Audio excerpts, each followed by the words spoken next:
चौपाल। बाल चौपाल। सहकार रेडियो पर ढेर सारी मस्ती और जानकारियाँ।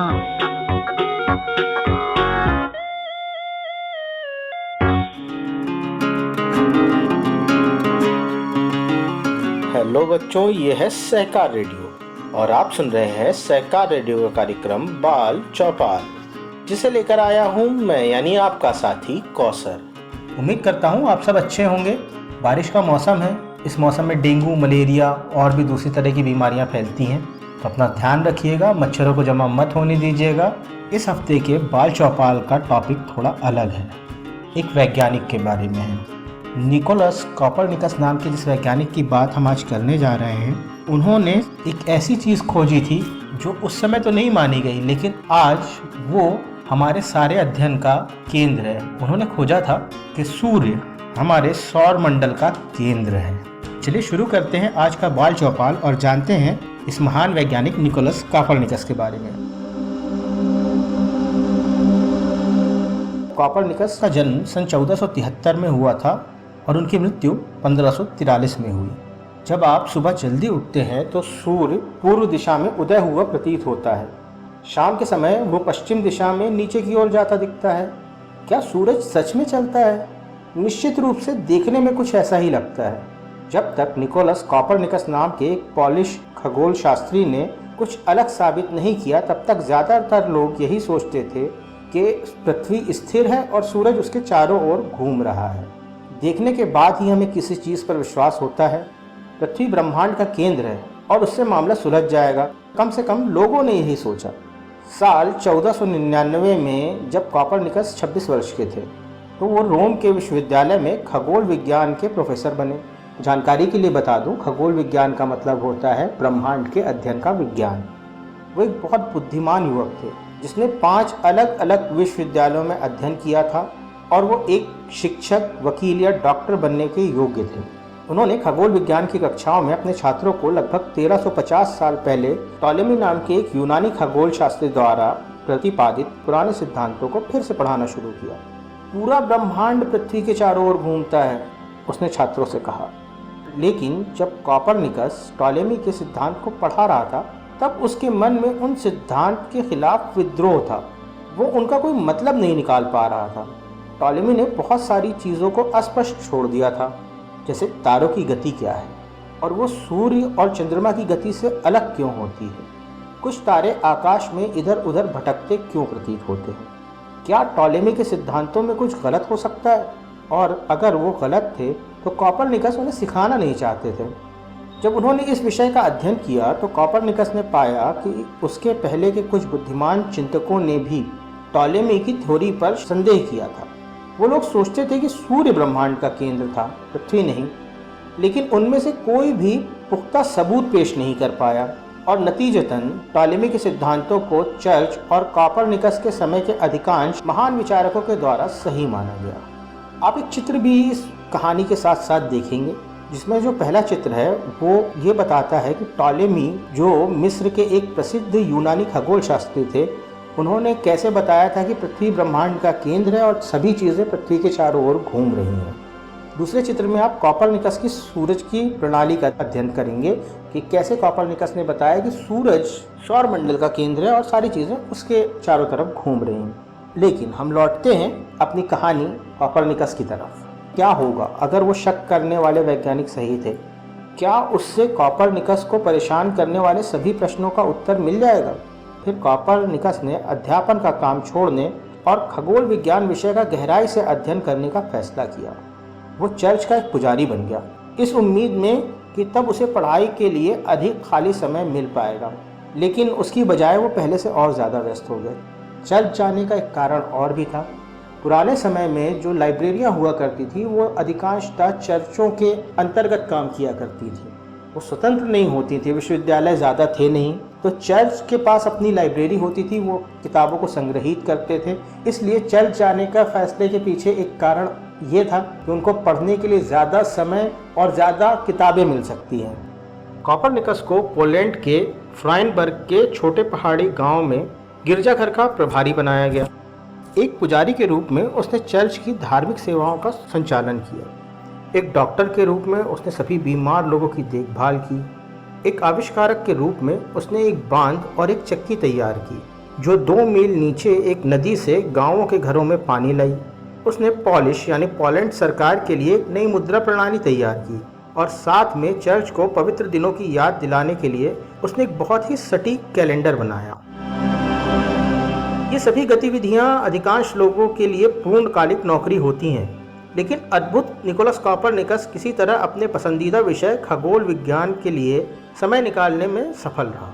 चूँकि उसकी मृत्यु के कई वर्षों बाद ही दूरबीन का आविष्कार हुआ, इसलिए कॉपरनिकस को आकाशीय पिंडों की गति का अध्ययन करने के लिए अपनी आंखों पर ही निर्भर रहना पड़ा। उसने गिरजाघर की मीनार में अध्ययन की छत में कुछ झिरी बनाई, झिरी यानी छोटे छेद। अंधेरे में वहां बैठते समय वो तारों को दरारों में से गुजरते हुए देखता था। वो आकाश में उनकी स्थिति पर नज़र रखता और वो ये दर्ज करता कि वो कितनी तेज़ी से आगे बढ़ रहे हैं। कॉपरनिकस ने जो भी कुछ देखा उसने उसका सटीक रिकॉर्ड रखा। फिर उसने जो देखा उसे समझने के लिए नए गणितीय सूत्र बनाए। थोड़ा थोड़ा करके उसने तथ्यों को इकट्ठा करना शुरू किया और उनसे ही बाद में कॉपरनिकस के खगोल विज्ञान के सिद्धांतों का निर्माण हुआ, जिसे हम आज सच मानते हैं। कॉपरनिकस को अपना अध्ययन पूरा करने में लगभग 40 साल का समय लगा। अपना काम समाप्त करने के समय कॉपरनिकस ने पूरी तरह से साबित कर दिया कि टॉलेमी की सदियों पुरानी थ्योरी एकदम गलत थी। कॉपरनिकस ने यह कहा कि सूर्य हमारे ब्रह्मांड का केंद्र है। ये बात भी बाद में बदली। ये पता चला कि सूर्य सिर्फ सौर मंडल का केंद्र है और ब्रह्मांड काफ़ी विशाल और विस्तृत है। पृथ्वी एक ऐसा ग्रह है जो सूर्य की परिक्रमा करता है। शब्द ग्रह एक लैटिन शब्द से बना जिसका अर्थ होता है पथिक या घुमक्कड़। पृथ्वी के अलावा और भी ग्रह हैं और वो भी सूर्य की परिक्रमा करते हैं। कॉपरनिकस उनमें से 5 को जानता था: बुध, शुक्र, मंगल, बृहस्पति और शनि। दूसरे 3 यूरेनस, नेपच्यून और प्लूटो बहुत बाद में खोजे गए। इन्हीं 9 ग्रहों से हमारा सौरमंडल बना। लैटिन में सोलर का अर्थ होता है सूर्य। कॉपरनिकस सिद्धांत के सबसे महत्वपूर्ण बिंदुओं में से एक यह है कि पृथ्वी हर साल एक बार सूर्य के चारों ओर घूमती है। साथ ही वो अपनी धुरी पर भी तेजी से घूमती है। एक काल्पनिक रेखा जो पृथ्वी के मध्य से होकर गुजरती है वो एक लॉलीपॉप की डंडी की जैसी होती है, बिल्कुल सीधी। जब हमारी पृथ्वी का भाग सूर्य के निकट होता है तब दिन होता है। जब हम सूर्य के प्रकाश से दूर होते हैं तब रात का समय होता है। इस घूर्णन में 24 घंटे लगते हैं, जो एक दिन और एक रात की लंबाई होती है। चांद के बारे में क्या? कॉपरनिकस टॉलेमी की एक बात से सहमत था कि चांद पृथ्वी की परिक्रमा करता है जबकि पृथ्वी सूर्य की परिक्रमा करती है। वैसे कॉपरनिकस के सिद्धांत में और भी बहुत कुछ है, लेकिन यही उनके मूल तथ्य हैं। कॉपरनिकस थ्योरी ने सदियों में स्वीकार की गई गंभीर त्रुटियों को ठीक किया और खगोल विज्ञान के लिए एक मंच तैयार किया। कॉपरनिकस ने अपनी खोजों के बारे में एक किताब भी लिखी, लेकिन उन्होंने उस किताब को सालों तक अपनी डेस्क में ही बंद रखा। वो जानते थे कि लोग उनके नए नए विचारों पर हंसेंगे और उन्हें पागल बुलाएंगे। वो ये भी जानते थे कि चर्च पुराने टॉलेमिक सिद्धांत को आधिकारिक तौर पर मानता है, इसलिए एक पुजारी के रूप में उन्हें चर्च से असहमत नहीं होना चाहिए। साल 1543 में जब कॉपरनिकस बूढ़े हो गए और अपनी मृत्यु के निकट थे, तब उन्होंने आखिरकार अपनी पुस्तक को प्रकाशित करने का फैसला किया। पुस्तक का नाम था रेवोल्यूशंस ऑफ द हेवनली ऑर्बिस। उनकी मृत्यु से कुछ ही समय पहले पुस्तक की छपी प्रति उनके बिस्तर के पास पहुंची। चूँकि वो 70 साल के थे और साथ में लकवाग्रस्त और लगभग अंधे हो चुके थे, इसलिए यह संदेहास्पद है कि उन्होंने कभी उस महान पुस्तक को देखा जिसे तैयार करने के लिए उन्होंने अपना पूरा जीवन लगा दिया। जब कॉपरनिकस की मृत्यु हुई तब उन्हें इस बात का कोई अंदाज़ा नहीं था कि उन्होंने दुनिया की कितनी बड़ी सेवा की थी। वास्तव में मृत्यु के 150 साल बाद ही उनके विचारों को पूरी तरह से स्वीकार किया गया। आज उनकी मृत्यु को 400 साल से भी ज़्यादा का समय बीत चुका है, लेकिन उन्हें विज्ञान की दुनिया में सच्चे दिग्गजों में से एक जाना जाता है। आपने एक चित्र देखा होगा जिसमें दिन और रात कैसे होते हैं, ये दिखाया गया है।